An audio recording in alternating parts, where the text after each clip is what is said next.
একদা রাতের বেলা রাসূল সাল্লাল্লাহু আলাইহি ওয়াসাল্লাম তার চাচাতো বোন উম্মে হানির বাড়িতে নিজ কক্ষে শুয়েছিলেন। এমন সময় দুজন ফেরেশতা হযরত জিবরাইল আলাইহিস সালাম এবং হযরত মিকাইল আলাইহিস সালাম এসে তাকে জাগালেন। অতঃপর প্রথমে তাকে হাতিমে কাবার নিকট নিয়ে গেলেন, তারপর তাকে জমজম কূপের নিকট নিয়ে তাকে শুয়ে দিয়ে তার বক্ষ বিদারণ করলেন, অর্থাৎ বুকে অস্ত্রোপচার করে তার হৃৎপিণ্ড বের করে জমজম পানির দ্বারা তা দৌত করে দিলেন। অতঃপর ঈমান এবং হিকমত ভরে দিয়ে যথাস্থানে তা পুনরায় স্থাপন করে দিলেন। এমনটা করার উদ্দেশ্য ছিল ঊর্ধ্ব জগতের পরিবেশ সহ্য করার মতো যোগ্যতা, আল্লাহ তাআলার দিদার লাভ করার মতো শক্তি এবং আল্লাহর কালাম শুনে বরদাস্ত করার মতো ক্ষমতা তার অন্তরে তৈরি করে দেওয়া।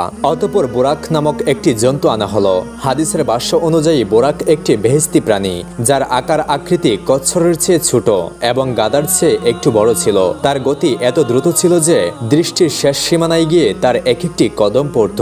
অতঃপর রাসূল সাল্লাল্লাহু আলাইহি ওয়াসাল্লাম যখন বুরাকের পিঠে সাওয়ার হওয়ার জন্য প্রস্তুত হলেন, তখন বুরাক নাড়াচাড়া করে কিছুটা অস্বীকৃতি ভাব প্রকাশ করতে লাগলো। তখন জিবরাইল আলাইহিস সালাম বললেন, হে বুরাক, তুমি কি জানো তোমার পিঠে কে সাওয়ার হচ্ছেন? আজ পর্যন্ত তার চেয়ে কোনো সম্মানিত বান্দা তোমার পিঠে আরোহণ করেনি। তিনি হলেন সাইয়্যিদুল মুরসালিন মুহাম্মদ সাল্লাল্লাহু আলাইহি ওয়াসাল্লাম। তখন বুরাক লজ্জায় অবনত হয়ে তার শরীর ঘামে ভিজে গেল। অতঃপর রাসূল সাল্লাল্লাহু আলাইহি ওয়াসাল্লাম বুরাকের উপর আরোহণ করে বাইতুল মুকাদ্দাসের উদ্দেশ্যে রওনা করলেন। এই সময় হযরত জিবরাইল আলাইহিস সালাম এবং হযরত মিকাইল আলাইহিস সালাম তার সাথে ছিলেন। যাবার সময় রাস্তার পাশে এক বৃদ্ধার কাছ দিয়ে তিনি অতিক্রম করছিলেন।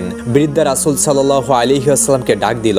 তখন জিবরাইল আলাইহিস সালাম বললেন, হে নবী, আপনি সামনে চলুন, এর প্রতি প্রক্ষেপ করবেন না। আরো কিছুক্ষণ যাওয়ার পর এক বৃদ্ধর সাথে তার দেখা হলো। সেও রাসূল সাল্লাল্লাহু আলাইহি ওয়াসাল্লামকে আহ্বান জানালো, কিন্তু জিবরাইল আলাইহিস সালাম নবী করিম সাল্লাল্লাহু আলাইহি ওয়াসাল্লামকে আগে বাড়াতে বললেন। আরো কিছু পথ অগ্রসর হয়ে দেখলেন একদল লোক, তারা নবী করিম সাল্লাল্লাহু আলাইহি ওয়াসাল্লামকে দেখে বললেন, আসসালামু আলাইকা ইয়া আউয়ালু, আসসালামু আলাইকা ইয়া আখিরু, আসসালামু আলাইকা ইয়া হাশিরু। তখন জিবরাইল আলাইহিস সালাম বললেন, আপনি এদের সালামের জবাব দিন। ফলে নবী করিম সাল্লাল্লাহু আলাইহি ওয়াসাল্লাম তাদের সালামের জবাব দিলেন। অতঃপর দলটি চলে যায়। তখন জিবরাইল আলাইহিস সালাম বললেন, যে বৃদ্ধাকে আপনি রাস্তার পাশে দেখলেন সে হলো দুনিয়া। এই বৃদ্ধা বার্ধক্যের শেষ সীমানায় পৌঁছে গিয়েছে, তার হায়াত আর বেশি দিন বাকি নেই। ঠিক তেমনি দুনিয়ার অবস্থাও তাই, দুনিয়াও তার শেষ পর্যায়ে এসে উপনীত হয়েছে।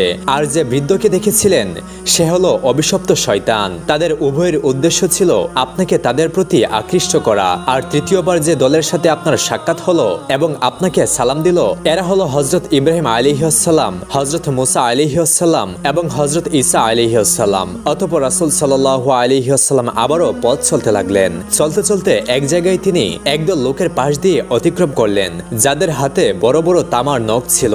তা দিয়ে তারা নিজেদের চেহারা আছড়ে ক্ষত বিক্ষত করছিল। রাসূল সাল্লাল্লাহু আলাইহি ওয়াসাল্লাম জিবরাইল আলাইহিস সালামকে জিজ্ঞেস করলেন, এরা কারা? জিবরাইল আলাইহিস সালাম উত্তর দিলেন, এরা সেসব লোক যারা দুনিয়াতে মানুষের গোশত খেত, অর্থাৎ তারা দুনিয়াতে গীবত করত, পরনিন্দা করত, এরা মানুষের দোষ চর্চা করত, তাই তাদের এই অবস্থা। এরপর রাসূল সাল্লাল্লাহু আলাইহি ওয়াসাল্লাম আবারও সামনে অগ্রসর হতে লাগলেন। কিছু পথ যেতেই এক ব্যক্তিকে রক্তের নদীতে হাবুডুবু খেতে দেখলেন এবং দেখলেন যে সে পাথরের লোকমা বানিয়ে কাঁদছে। রাসূল সাল্লাল্লাহু আলাইহি ওয়াসাল্লাম জিবরাইল আলাইহিস সালামকে জিজ্ঞেস করলেন, এই লোকটি কে? জিবরাইল আলাইহিস সালাম বললেন, সে হলো ওই ব্যক্তি যে দুনিয়াতে সুদ খেত, মানুষ রক্ত পানি করে টাকা পয়সা উপার্জন করত, আর সে অবৈধভাবে তাদের সেগুলো গ্রহণ করত।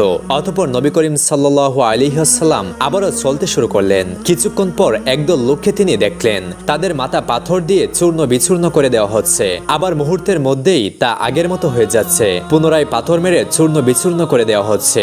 এভাবে অনবরত চলছে। রাসূল সাল্লাল্লাহু আলাইহি ওয়াসাল্লাম জিবরাইল আলাইহিস সালামকে জিজ্ঞেস করলেন, এরা কারা? জিবরাইল আলাইহিস সালাম উত্তর দিলেন, এরা সেসব লোক যারা ফরজ নামাজ আদায় করতে অলসতা করত। অতঃপর কিছু দূর আগাতেই তিনি একদল নারী পুরুষের কাছ দিয়ে গেলেন। তিনি দেখলেন তাদের সামনে একটা পাতিলে পাকানো গোশত রয়েছে এবং অপর একটি পাতিলে কাঁচা গোশত রয়েছে, কিন্তু লোকগুলো ভালো পাকানো গোশত বাদ দিয়ে কাঁচা এবং পচা গোশত খাচ্ছে। তাই রাসূল সাল্লাল্লাহু আলাইহি ওয়াসাল্লাম জিবরাইল আলাইহিস সালামকে জিজ্ঞেস করলেন, এরা কারা? জিবরাইল আলাইহিস সালাম উত্তর দিলেন, এরা আপনার উম্মতের ওই সমস্ত নারী পুরুষ যাদের ঘরে হালাল স্বামী বা স্ত্রী থাকা সত্ত্বেও এরা অন্যত্র অন্য নারী পুরুষের সাথে রাত কাটাতো। অতঃপর কিছু দূর আগাতেই এক জায়গায় রাসূল সাল্লাল্লাহু আলাইহি ওয়াসাল্লাম দেখলেন যেন একটা তন্দুর রুটি বানানোর চুলা, যার মধ্যে দাউ দাউ করে আগুন জ্বলছে। কিছু সংখ্যক উলঙ্গ নারী পুরুষ আগুনের মাঝে ঘুরপাক খাচ্ছে। সেখান থেকে বিশ্রী দুর্গন্ধ বেরিয়ে আসছে এবং সাপ বিচ্ছু তাদের লজ্জাস্থান কামড়াচ্ছে। রাসূল সাল্লাল্লাহু আলাইহি ওয়াসাল্লাম জিজ্ঞেস করলেন, এরা কারা? জিবরাইল আলাইহিস সালাম বললেন, এরা ব্যভিচারী নারী পুরুষ যারা বিয়ে না করে জিনায় লিপ্ত হতো। অতঃপর কিছু দূর আগাতেই দেখলেন এক ব্যক্তি একটা বিরাট লাকড়ির বোঝা জমা করছে এবং মাথায় ওঠানোর চেষ্টা করে ব্যর্থ হয়ে আবার আরো কিছু লাকড়ি এনে বোঝাটাকে ভারী করছে, আবার মাথায় ওঠাতে ব্যর্থ হয়ে আবারও বোঝা ছেড়ে লাকড়ি জমা করছে আর বোঝা ভারী করেই চলছে। অথচ তার উচিত ছিল সে যখন দেখলো বোঝা ভারী হয়ে যাচ্ছে তখন কিছু লাকড়ি কমিয়ে নেওয়া, কিন্তু সে বিপরীত কাজ করছে। এই অভিনব কাজ দেখে রাসূল সাল্লাল্লাহু আলাইহি ওয়াসাল্লাম জিজ্ঞেস করলেন, ব্যাপারটা কি? জিবরাইল আলাইহিস সালাম উত্তর দিলেন, সে আপনার উম্মতের ওই ব্যক্তি যার উপরে মানুষের হক এবং পাওনা রয়েছে এবং সে তা আদায় করতে পারছিল না, অথচ দিন দিন সে ঋণের বোঝা আরো বাড়িয়ে তুলছিল। অতঃপর সামনে অগ্রসর হলেন। কিছু দূর যেতেই এক জায়গায় দেখলেন কিছু লোকের জিহ্বা কাঁচি দ্বারা কাটা হচ্ছে, অতঃপর আবার সাথে সাথে ঠিক হয়ে আগের মতো হয়ে যাচ্ছে, অতঃপর আবার তা কাটা হচ্ছে, আবার আগের মতোই হয়ে যাচ্ছে। এই অবস্থা চলতেই রয়েছে। রাসূল সাল্লাল্লাহু আলাইহি ওয়াসাল্লাম জিজ্ঞেস করলেন, এরা কারা? জিবরাইল আলাইহিস সালাম বললেন, এরা সে সমস্ত লোক যারা মানুষকে উপদেশ দিত কিন্তু নিজেরা সে উপদেশ অনুযায়ী আমল করত না। এভাবে অনেক ঘটনা প্রবাহের মধ্য দিয়ে রাসূল সাল্লাল্লাহু আলাইহি ওয়াসাল্লাম বাইতুল মুকাদ্দাসে পৌঁছে গেলেন। সেখানে গিয়ে তিনি বুরাকটি সেই আংটার সাথে বেঁধে রাখলেন যেখানে পূর্ববর্তী নবীগণ তাদের সাওরি বাঁধতেন। কোনো কোনো বর্ণনা মতে জিবরাইল আলাইহিস সালাম নিজের আঙ্গুল দিয়ে একটি পাথর ছিদ্র করে দিয়েছিলেন, অতঃপর তাতে বুরাকটি বেঁধেছিলেন। যাই হোক, অতঃপর বাইতুল মুকাদ্দাসে প্রবেশ করে রাসূল সাল্লাল্লাহু আলাইহি ওয়াসাল্লাম প্রথমে 2 রাকাত দুখুলুল মসজিদ নামাজ আদায় করেন। এদিকে রাসূল সাল্লাল্লাহু আলাইহি ওয়াসাল্লামের শুভাগমন উপলক্ষে আল্লাহ তাআলা তাকে অভ্যর্থনা জানানোর জন্য সমস্ত আম্বিয়া কেরামকে সেখানে উপস্থিত করে রেখেছিলেন। সাথে সাথে সেখানে অনেক ফেরেশতাও আগমন করেছিলেন। এরপর হযরত জিবরাইল আলাইহিস সালাম আজান দিলেন এবং ইমামতির জন্য রাসূল সাল্লাল্লাহু আলাইহি ওয়াসাল্লামকে আগে বাড়িয়ে দিলেন। ফলে তিনি সমস্ত নবী রাসূলগণের ইমাম হয়ে 2 রাকাত নামাজ পড়ালেন। নামাজ শেষে তিনি বিশেষ বিশেষ নবী রাসূলগণের সঙ্গে সাক্ষাৎ করলেন। তারা সবাই ওনাকে অভ্যর্থনা জানান এবং তার প্রশংসা করেন। এরপর যখন তিনি মসজিদ থেকে বেরিয়ে আসেন তখন তার সামনে 3টি পেয়ালা পেশ করা হয়। একটা ছিল পানির পেয়ালা, আরেকটা ছিল দুধের, আরেকটা ছিল শরাবের। নবী করিম সাল্লাল্লাহু আলাইহি ওয়াসাল্লাম দুধের পেয়ালা গ্রহণ করলেন। তখন জিবরাইল আলাইহিস সালাম বললেন, ইয়া রাসূলুল্লাহ, আপনি ফিতরাতকে অবলম্বন করেছেন। যদি আপনি শরাব গ্রহণ করতেন তাহলে আপনার উম্মত গোমরাহ হয়ে যেত, আর যদি আপনি পানি গ্রহণ করতেন তাহলে আপনার উম্মত ডুবে মরত। অতঃপর জান্নাত থেকে বাইতুল মুকাদ্দাস পর্যন্ত একটি সিঁড়ি স্থাপন করা হলো। তখন রাসূল সাল্লাল্লাহু আলাইহি ওয়াসাল্লাম যাত্রা শুরু করলেন উর্দাকাশ পানে মহান প্রভুর সান্নিধ্য লাভের উদ্দেশ্যে। সাথে ছিলেন হযরত জিবরাইল আলাইহিস সালাম সহ আরো অসংখ্য ফেরেশতা। চলতে চলতে এক পর্যায়ে রাসূল সাল্লাল্লাহু আলাইহি ওয়াসাল্লাম প্রথম আকাশে গিয়ে পৌঁছালেন। হযরত জিবরাইল আলাইহিস সালাম দরজায় নক দিলেন। ভেতর থেকে দারোয়ান জিজ্ঞেস করলো, কে? জিবরাইল আলাইহিস সালাম উত্তর দিলেন, আমি জিবরাইল। আবারও ভেতর থেকে প্রশ্ন করা হলো, আপনার সাথে কে? জিবরাইল আলাইহিস সালাম উত্তর দিলেন, রহমাতুল্লিল আলামিন মুহাম্মদ সাল্লাল্লাহু আলাইহি ওয়াসাল্লাম। আবারও প্রশ্ন করা হলো, তাকে আনতে পাঠানো হয়েছিল কি? জিবরাইল আলাইহিস সালাম উত্তর দিলেন, হ্যাঁ। এরপর দারোয়ান প্রথম আকাশের দরজা খুলে দিলেন। ফলে নবী করিম সাল্লাল্লাহু আলাইহি ওয়াসাল্লাম প্রথম আকাশে উঠলেন। উঠেই দেখলেন একজন বৃদ্ধ লোক বসে আছেন। জিবরাইল আলাইহিস সালাম বললেন, হে নবী, আপনি তাকে সালাম করুন, তিনি আপনার পিতা হযরত আদম আলাইহিস সালাম। রাসূল সাল্লাল্লাহু আলাইহি ওয়াসাল্লাম তাকে সালাম দিলেন। তিনিও সালামের উত্তর দিলেন, মারহাবা বলে অভিনন্দন জানালেন আর কিছু উপদেশ দিলেন। অতঃপর সেখানে নবী করিম সাল্লাল্লাহু আলাইহি ওয়াসাল্লাম দেখলেন যে আদম আলাইহিস সালামের ডান পাশে কিছু মানুষের আকৃতি এবং বাম পাশে কিছু মানুষের আকৃতি রয়েছে। তিনি যখন ডান দিকে তাকান তখন তিনি আনন্দিত হন, আর যখন বাম দিকে তাকান তখন তিনি কান্নায় ভেঙে পড়েন। রাসূল সাল্লাল্লাহু আলাইহি ওয়াসাল্লাম জিজ্ঞাসা করলেন, ভাই জিবরাইল, কারণটা কি? উত্তরে জিবরাইল আলাইহিস সালাম বললেন, ইয়া রাসূলুল্লাহ, তার ডান পাশে যে আকৃতিগুলো দেখছেন এরা হলো আসহাবুল ইয়ামিন, এরা জান্নাতবাসী হবে। আর বাম পাশে যে মানব আকৃতিগুলো দেখছেন এরা হলো আসহাবুল সিমাল, এরা হলো জাহান্নামী। তাই তিনি যখন ডান দিকে তাকান তখন তিনি জান্নাতবাসী সন্তানদেরকে দেখে আনন্দিত হন, এবং যখন বাম দিকে তাকান তখন জাহান্নামবাসী সন্তানদেরকে দেখে কান্নায় ভেঙে পড়েন। যাই হোক, হযরত আদম আলাইহিস সালামের নসিহত শেষে তিনি একইভাবে দ্বিতীয় আসমানে গিয়ে ওঠেন এবং আগের মতো প্রশ্ন উত্তরের পর দারোয়ান গেট খুলে দিলে তিনি ভেতরে প্রবেশ করেন। এখানে তার সাথে সাক্ষাৎ হয় হযরত ঈসা আলাইহিস সালাম এবং হযরত ইয়াহিয়া আলাইহিস সালামের সঙ্গে। এরপর চলে যান তৃতীয় আসমানে, সেখানে সাক্ষাৎ হয় ইউসুফ আলাইহিস সালামের সাথে। এরপর চলে যান চতুর্থ আসমানে, সেখানে দেখা হয় হযরত ইদ্রিস আলাইহিস সালামের সাথে। এবং পঞ্চম আসমানে হারুন আলাইহিস সালামের সাথে, ষষ্ঠ আসমানে মুসা আলাইহিস সালামের সাথে, এবং সর্বশেষ সপ্তম আসমানে হযরত ইব্রাহিম আলাইহিস সালামের সাথে সাক্ষাৎ হয়। সেখানে গিয়ে তিনি দেখেন একজন বৃদ্ধ বাইতুল মামুরে হেলান দিয়ে বসে আছেন। বাইতুল মামুর হলো দুনিয়ার বাইতুল্লাহর সোজা উপরে সপ্তম আসমানে ফেরেশতাদের কাবা। দৈনিক 70,000 ফেরেশতা এর তাওয়াফ করে থাকেন, এবং যারা একবার তাওয়াফ করার সুযোগ পান কিয়ামত পর্যন্ত তারা আর দ্বিতীয়বার সুযোগ পান না। এখানে হযরত জিবরাইল আলাইহিস সালাম রাসূল সাল্লাল্লাহু আলাইহি ওয়াসাল্লামকে হযরত ইব্রাহিম আলাইহিস সালামের সাথে পরিচয় করে দিলেন। তারা কিছুক্ষণ আলাপ করলেন, এরপর বিদায় নিয়ে আরো উপরে উঠতে শুরু করলেন। অতঃপর সিদরাতুল মুনতাহায় গিয়ে পৌঁছালেন। সেখানে তিনি জান্নাতের সকল স্তর ঘুরে দেখলেন এবং ওনার জন্য বরাদ্দকৃত ঘরটি দেখে তাতে প্রবেশ করতে চাইলে বলা হলো, এখনো আপনার দুনিয়াতে সময় বাকি আছে। অতঃপর সিদরাতুল মুনতাহায় ভ্রমণ শেষে হযরত জিবরাইল আলাইহিস সালাম বললেন, ইয়া রাসূলুল্লাহ, এবার আপনি একা যান। রাসূল সাল্লাল্লাহু আলাইহি ওয়াসাল্লাম বললেন, কেন, আপনি কি আমার সাথে যাবেন না? জবাবে জিবরাইল আলাইহিস সালাম বললেন, ইয়া রাসূলুল্লাহ, যদি আমি আর এক চুল পরিমাণও উপরের দিকে যাই তাহলে আল্লাহর তাজাল্লিতে আমার পাখা জ্বলে পুড়ে ছারখার হয়ে যাবে। তাই অপারগ হয়ে রাসূল সাল্লাল্লাহু আলাইহি ওয়াসাল্লাম একাকী চললেন। নিস্তব্ধ নীরব এলাকা, কোনো সারা শব্দ নেই। সঙ্গীহীন যাত্রী এক অদৃশ্য ইশারায় সম্মুখপানে এগিয়ে যাচ্ছেন। এমন সময় হঠাৎ করে তার সামনে এক মনোমুগ্ধকর সবুজ রঙের সিংহাসন এসে উপস্থিত হলো, যাকে কুরআনের ভাষায় রফরফ বলা হয়। অতঃপর রাসূল সাল্লাল্লাহু আলাইহি ওয়াসাল্লাম রফরফের উপরে উঠে বসলেন। অতঃপর তা নবী করিম সাল্লাল্লাহু আলাইহি ওয়াসাল্লামকে নিয়ে আরো অধিক ক্ষিপ্ত গতিতে উপরের দিকে চলল। এই সফরে তিনি আল্লাহর অনেক নিদর্শন দেখলেন, বিশাল বিশাল এলাকা অতিক্রম করলেন এবং বিরাট বিরাট ফেরেশতাদেরকে বিভিন্ন দায়িত্বে নিয়োজিত দেখলেন। এক পর্যায়ে তিনি এক জায়গায় গিয়ে দেখলেন এক দীর্ঘদেহী ভয়াল আকৃতির বিশিষ্ট এক ফেরেশতা একটি চেয়ারে বসে আছেন। তার হাতে রয়েছে একটা নূরের ফলক, আর পাশে একটা বিরাট গাছ, যাকে বলা হয় সাজারাতুল ইয়াকিন। এর প্রতিটি পাতায় দুনিয়াবাসীদের এক একজনের নাম ঠিকানা লিপিবদ্ধ রয়েছে।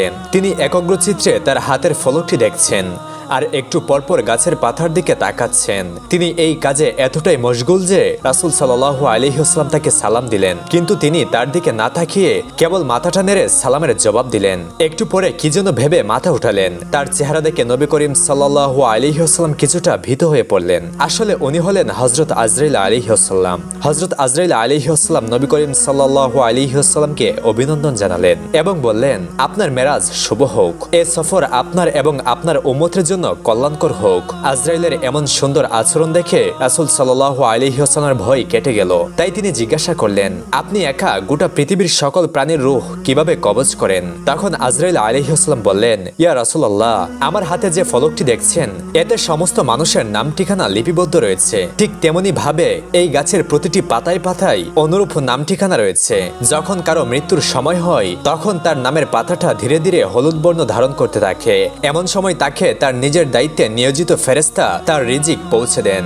এক পর্যায়ে পাতাটা শুকিয়ে ঝরে পড়ে। তখন আমি ফলক থেকে তার নাম মুছে ফেলি এবং তার রূহ কবজ করি।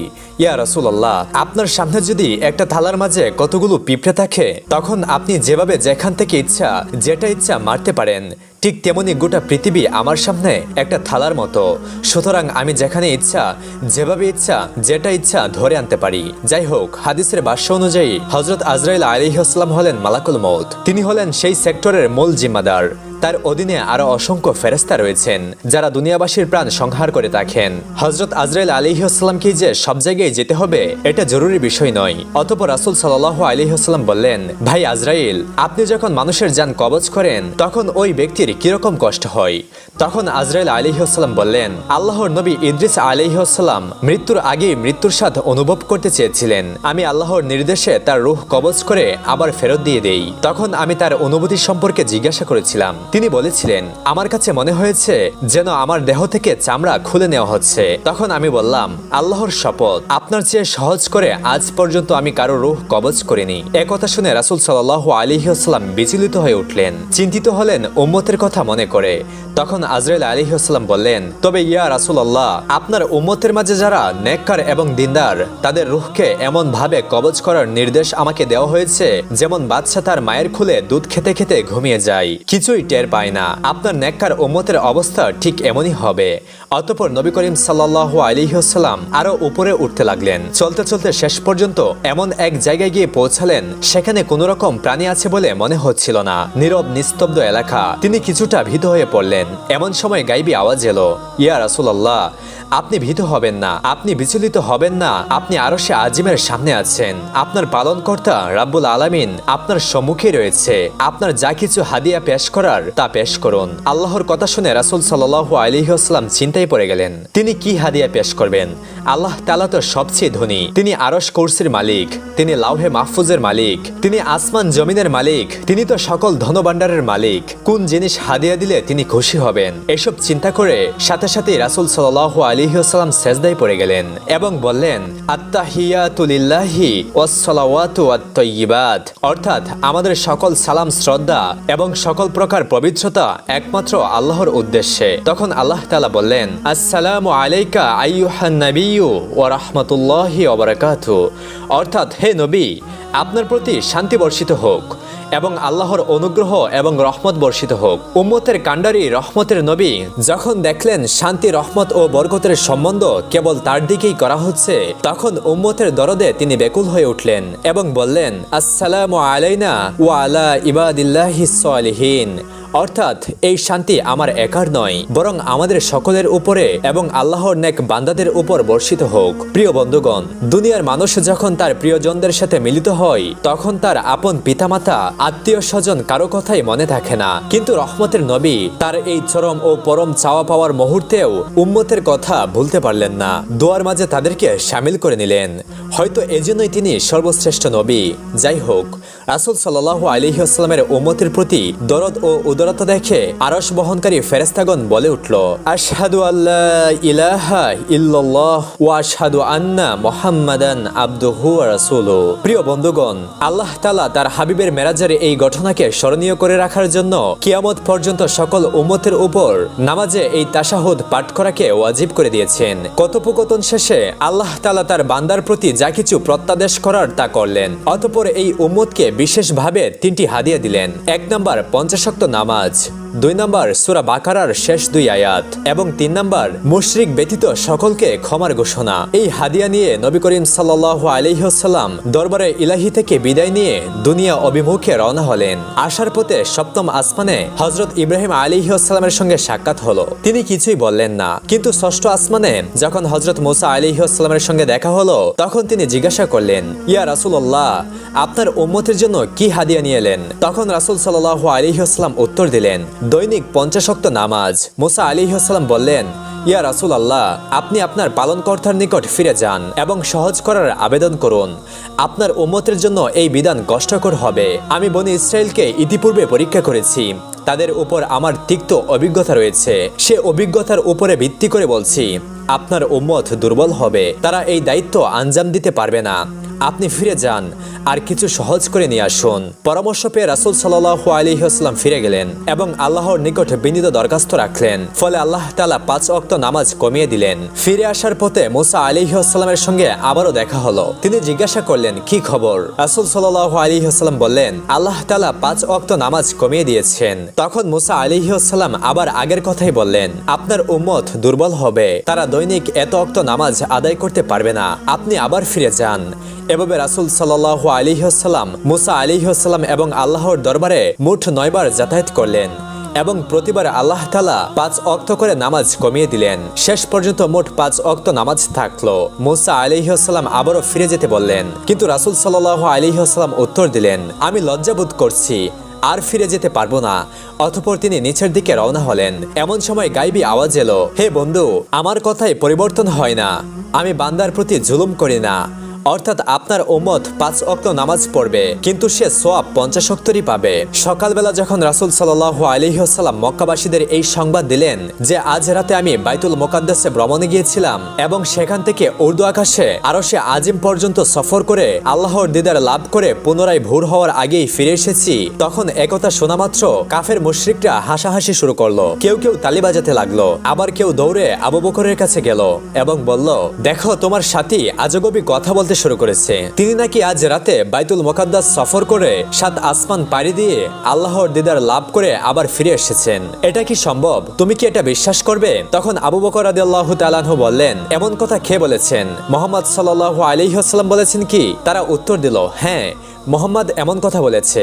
আবু বকর রাদিয়াল্লাহু তাআলা আনহু বললেন, আমি খোদার কসম করে বলছি, জমিন তার জায়গা থেকে সরে যেতে পারে, আসমান বদলে যেতে পারে, চন্দ্র সূর্য আলোশূন্য হয়ে যেতে পারে, কিন্তু আমার নবী মুহাম্মদ সাল্লাল্লাহু আলাইহি ওয়াসাল্লাম কখনোই মিথ্যা কথা বলতে পারেন না। সেদিন থেকে তার উপাধি হলো সিদ্দিক, অর্থাৎ অতিশয় সত্যবাদী। এরপর তারা রাসূল সাল্লাল্লাহু আলাইহি ওয়াসাল্লামকে পরীক্ষা করার জন্য বিভিন্ন বিষয়ে জিজ্ঞাসা করতে লাগলো এবং এই বিষয়টা নিশ্চিত হওয়ার জন্য তারা বাইতুল মুকাদ্দাসে একাধারে 17 বছর অবস্থান করেছেন এমন একজন ব্যক্তিকে নিয়ে তার সামনে দাঁড় করিয়ে দিল। সে তাকে জিজ্ঞাসাবাদ করা শুরু করলো। সে বলল, আচ্ছা বলুন তো, বাইতুল মুকাদ্দাসের দরজা কয়টি এবং জানালা কয়টি? রাসূল সাল্লাল্লাহু আলাইহি ওয়াসাল্লাম প্রথমে কিছুটা বিভ্রান্তকর অবস্থায় পড়ে গেলেন, কেননা তিনি তো সেখানে বাইতুল মুকাদ্দাসের দরজা জানালা গুনতে যাননি। যাই হোক, এই অবস্থায় আল্লাহ তাআলা তার সহায় হলেন এবং সাথে সাথে বাইতুল মুকাদ্দাসকে তার সামনে তুলে ধরলেন। রাসূল সাল্লাল্লাহু আলাইহি ওয়াসাল্লাম দেখে দেখে গুনে গুনে বলে দিলেন। এছাড়া রাস্তায় দুটি কুরাইশি কাফেলা যারা সিরিয়া থেকে ব্যবসার মালামাল নিয়ে ফিরছিল, মাকামের রওহা এবং তাইম নামক জায়গায় তাদের সাথে রাসূল সাল্লাল্লাহু আলাইহি ওয়াসাল্লামের মোলাকাত হয়েছিল। তাদের একটি দল বুধবার নাগাদ মক্কায় ফিরে আসবে বলে সে সংবাদও রাসূল সাল্লাল্লাহু আলাইহি ওয়াসাল্লাম তাদেরকে জানিয়ে দেন। কাফেলা যথারীতি বুধবার বেলা ডোবার আগেই মক্কায় ফিরে এলো। এত কিছুর পরেও বিশিষ্ট কাফের নেতা ওয়ালিদ ইবনে মুগিরা বলে উঠল, এই সবকিছুই জাদু, দুঃখজনক হলেও সত্য। আর কাফেরা তার এই কথাই বিশ্বাস করলো।